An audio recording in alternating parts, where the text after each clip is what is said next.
예수님께서 태어나신 곳은 예루살렘에서 남쪽으로 7km에 위치한 유대의 작은 서금인 베들레헴이었습니다. 베들레헴은 떡집이라는 뜻인데 구약에서 에브라다라고 불리었습니다. 야곱이 사랑하는 아내인 라헬을 장사 지낸 곳이며 또한 룻이 보아스와 결혼해서 살던 곳이기도 했습니다. 무엇보다도 베들레헴은 다윗의 고향으로 중요한 의미가 있습니다. 그래서 사람들은 베들레헴을 다윗의 성이라고 불렀습니다. 다윗의 혈통에서 메시아가 태어난다는 그 약속대로 예수님이 다윗의 성인 베들레헴에서 태어나신 것은 아주 중요한 의미가 있습니다. 베들레헴 에브라다야, 너는 유다 족속 중에 작을지라도 이스라엘을 다스릴 자가 내게서 내게로 나올 것이라. 그의 근본은 상고의 영원에 있느니라. 라고 미가 선지자는 예언을 했습니다. 예수님이 태어나실 당시에 유대의 왕은 헤롯이었습니다. 그는 유대인이 아닌 에돔 사람이었고 정치적으로나 군사적으로 탁월한 지략과 용기를 가진 사람이었습니다. 동시에 상상할 수 없는 정신병적인 그런 폭군의 모습을 가진 두 얼굴을 가진 사람이었습니다.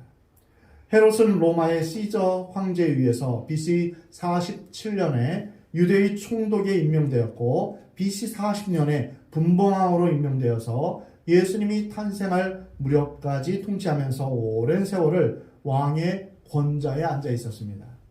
예수님이 태어나실 무렵 그의 나이는 약 70세 가량 정도였습니다.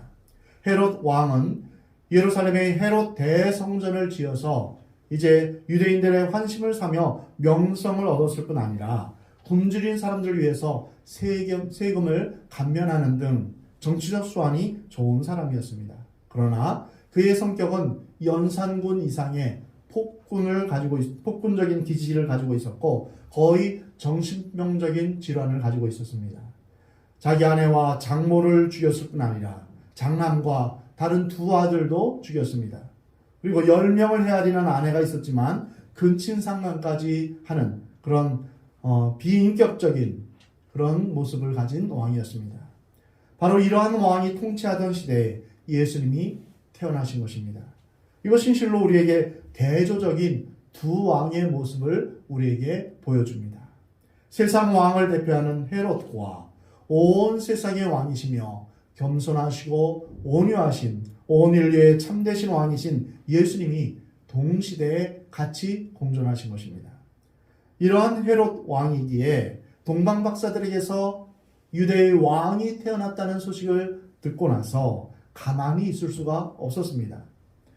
헤롯 왕이 모든 대제사장과 서기관들에게 그리스도가 어디 나겠느냐라고 물었습니다.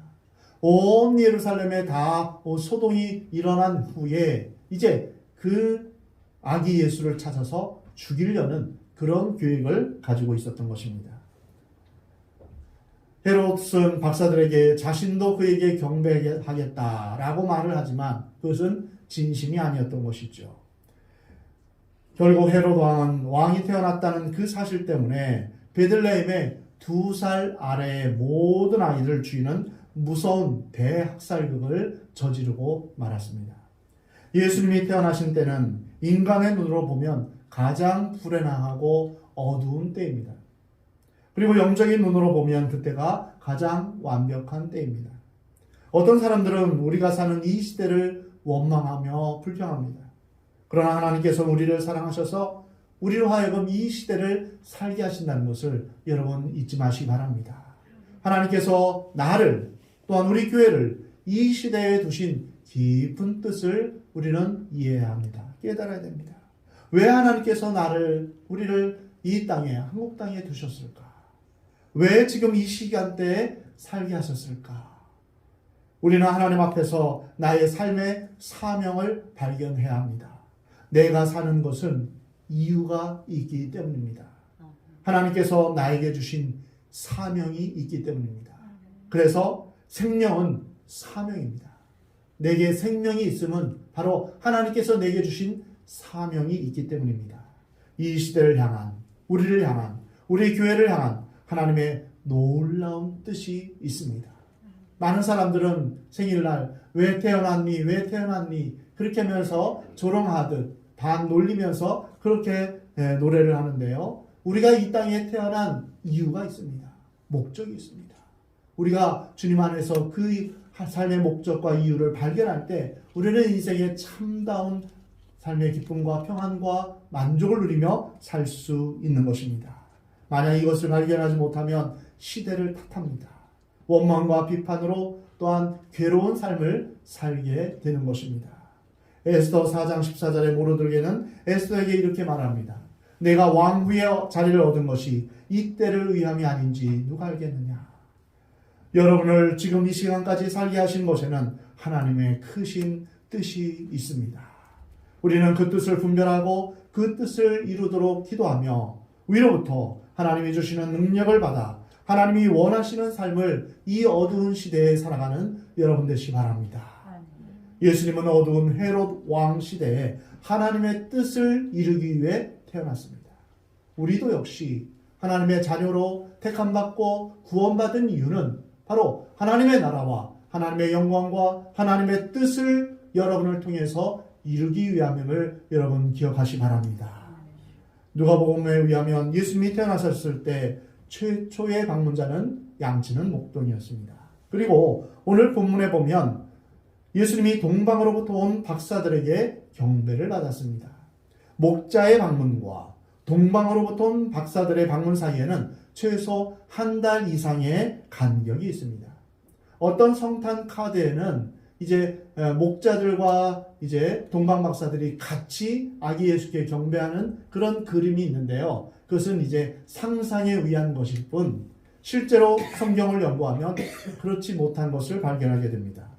목자들의 방문 이후에 아기 예수님은 정결 예식에 따라 한 달이 지나서 예루살렘을 방문하게 됩니다.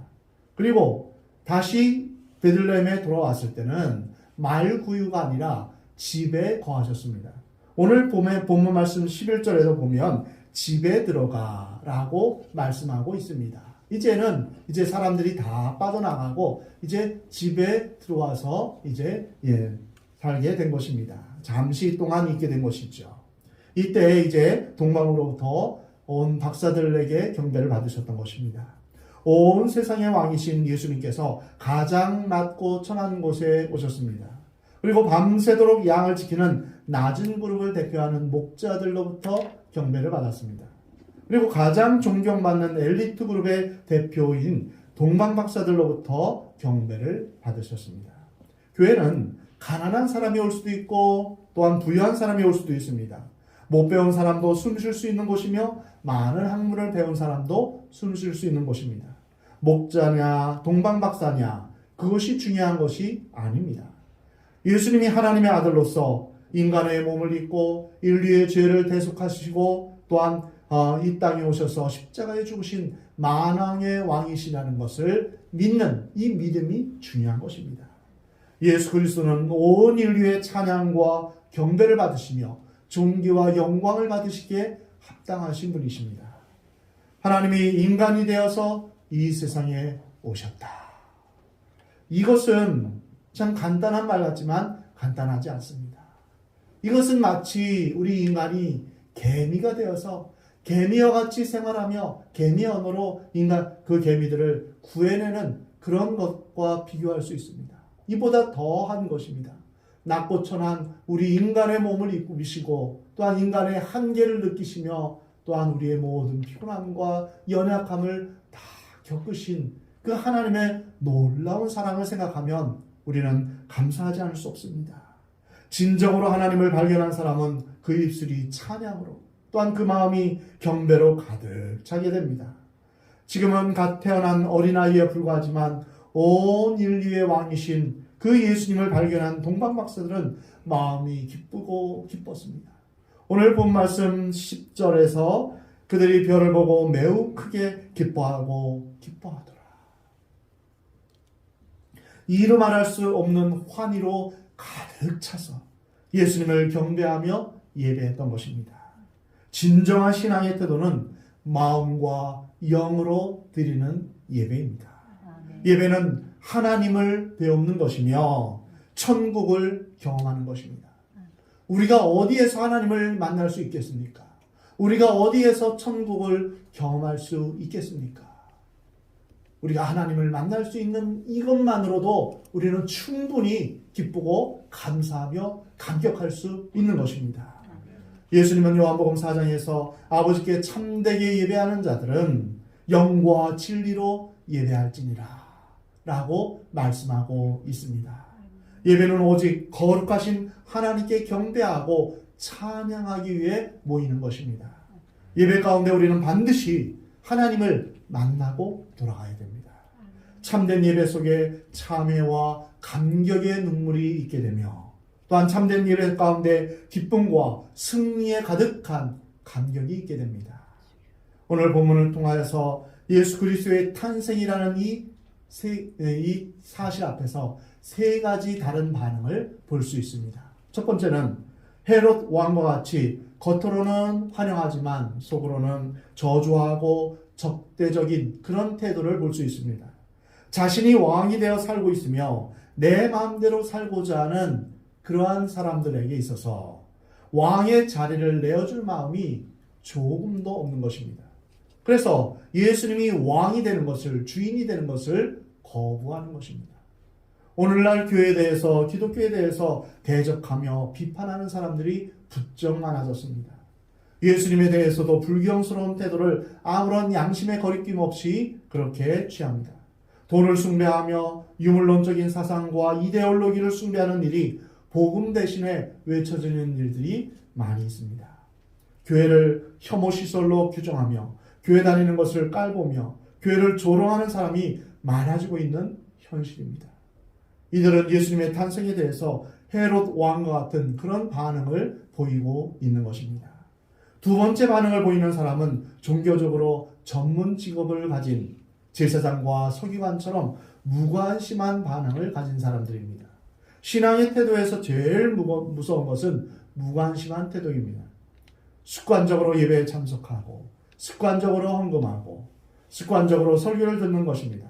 무관심, 이것은 가장 무서운 신앙의 적입니다. 이러한 사람은 교회에 잘 나오니까 회개할 것도 없습니다.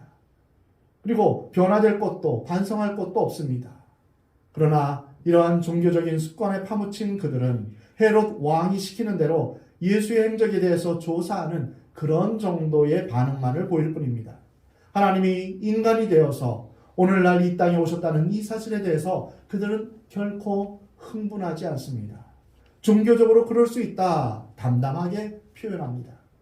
오늘날 교회에 와서 제일 불행한 사람은 한 번도 예수님의 은혜에 대해서 감격해 보지 못한 사람입니다. 한 번도 회개의 눈물을 흘려보지 못하고 주님의 그 피 묻은 손을 만져보지 못한 사람입니다. 자신의 삶을 부활하신 예수님께 온전히 헌신해 보지 못한 불행한 사람들입니다.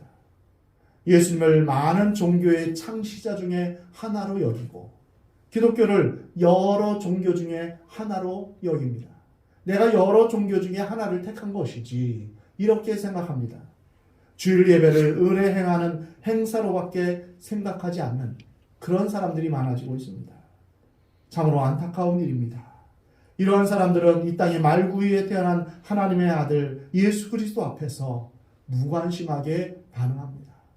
또 성탄절이 돌아왔구나 이렇게 무덤덤하게 반응한 것입니다. 사랑하는 성도 여러분, 교회를 오래 다닌 것으로 자랑하지 마시 바랍니다. 예수님을 만난 것을 자랑하시 바랍니다. 의무적인 예배 참석을 자랑하지 말고 주님과 동행하는 것을 자랑하시 바랍니다. 세 번째로 먼 길을 생명을 바쳐 반응하고 찾아온 동방방사들 같은 사람들입니다. 그들은 감격과 기쁨의 예배를 드렸습니다. 그들은 이상한 별이 나타나서 그 별을 보며 죽음을 무릅쓰고 먼 길을 찾아왔습니다. 예배는 하나의 종교의식이 아니라 생명을 바쳐 하나님을 만나는 결단이요 헌신입니다.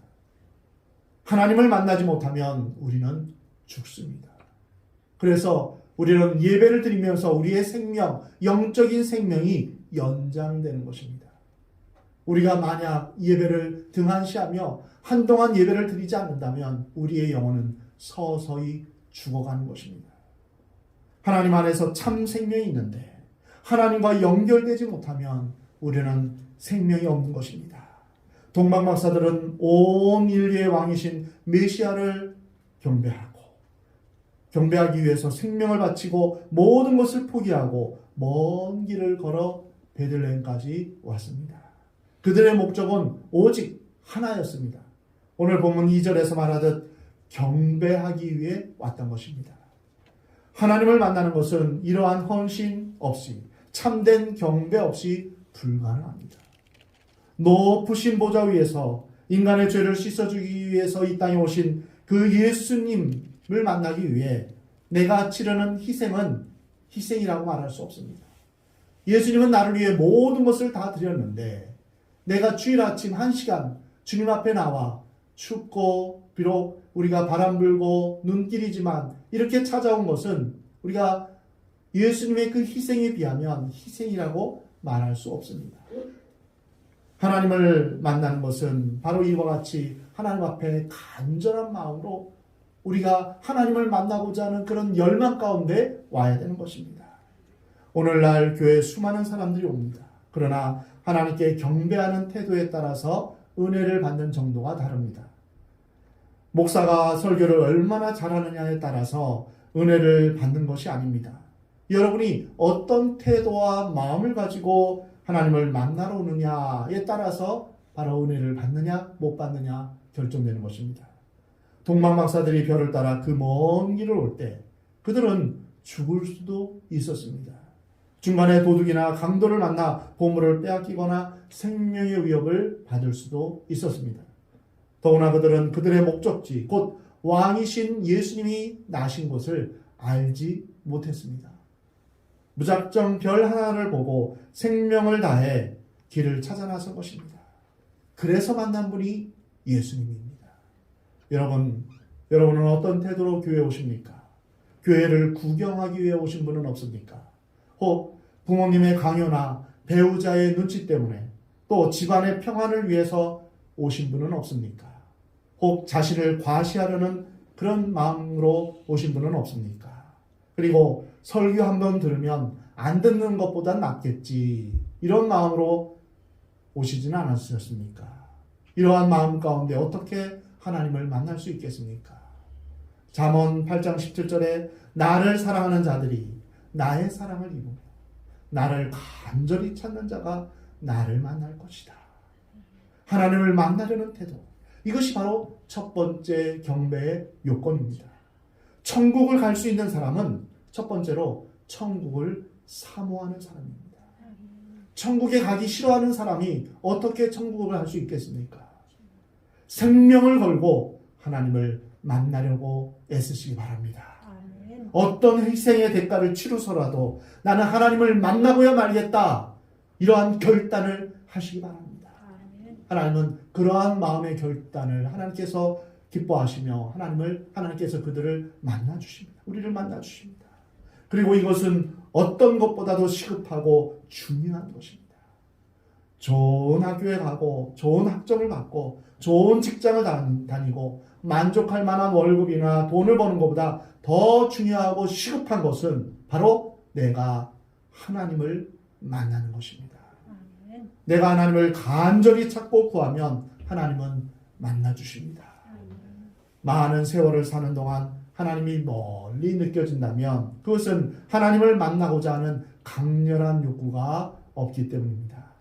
그토록 강렬하게 왕을 만나고 경배하고자 했던 동방박사들은 예배를 준비해 와서 경배를 드렸습니다. 여기서 우리는 예배의 태도에 대해서 배울 수 있습니다. 참된 예배는 정성 어린 예물을 드림으로써 하나님께 영광을 돌리는 것입니다. 마음과 정성을 들이지 않는 형식적인 예배와 제물에 대해서 하나님은 진노하신다고 말씀하십니다. 동방박사들은 그 먼 길을 생명의 위협을 무릅쓰고 왔을 뿐 아니라 보배합 속에 그들이 가장 귀하게 여기는 예물을 아기 예수께 드렸습니다. 그들이 준비한 예물은 황금과 유향과 몰약입니다. 황금은 예수님의 왕되심을 표현하는 예물입니다. 유향은 하나님 예수님의 신성을 표현한 것이며 몰약은 사람을 장사할 때 쓰는 것으로 예수님의 인성을 보여주는 예물입니다.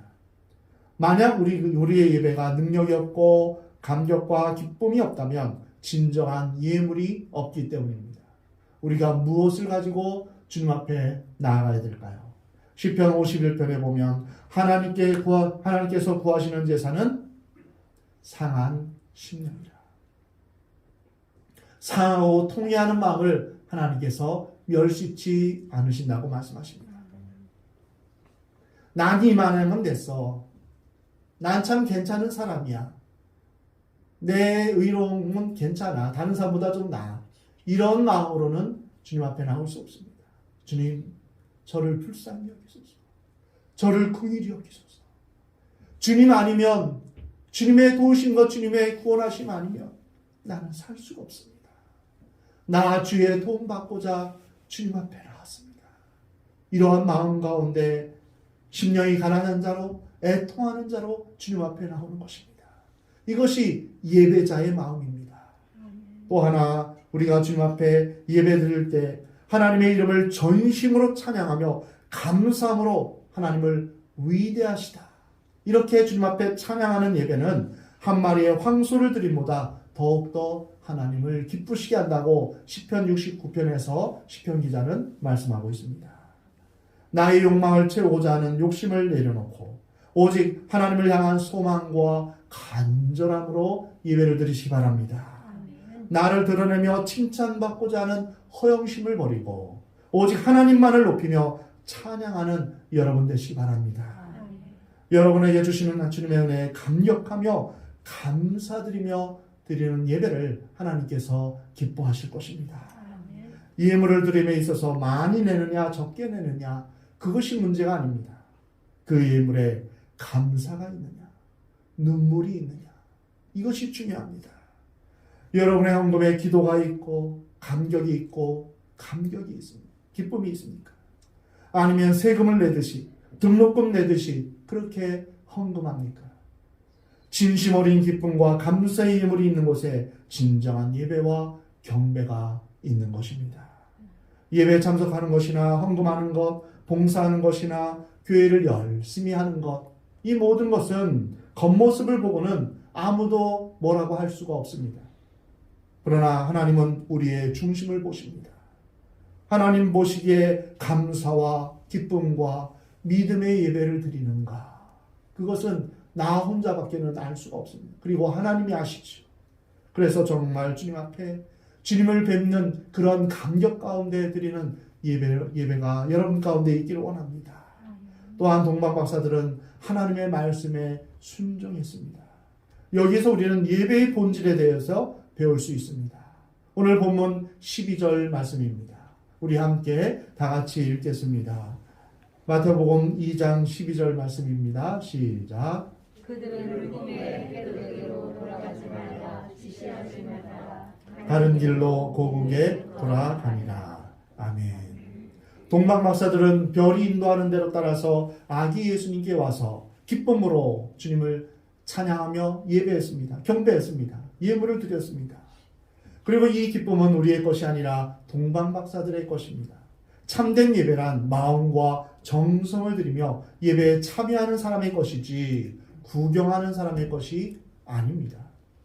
하나님을 만난 자만이 환호성을 지르며 감격의 눈물을 흘립니다. 내 죄가 용서받았다고 감사를 드립니다. 이것이 바로 예배입니다.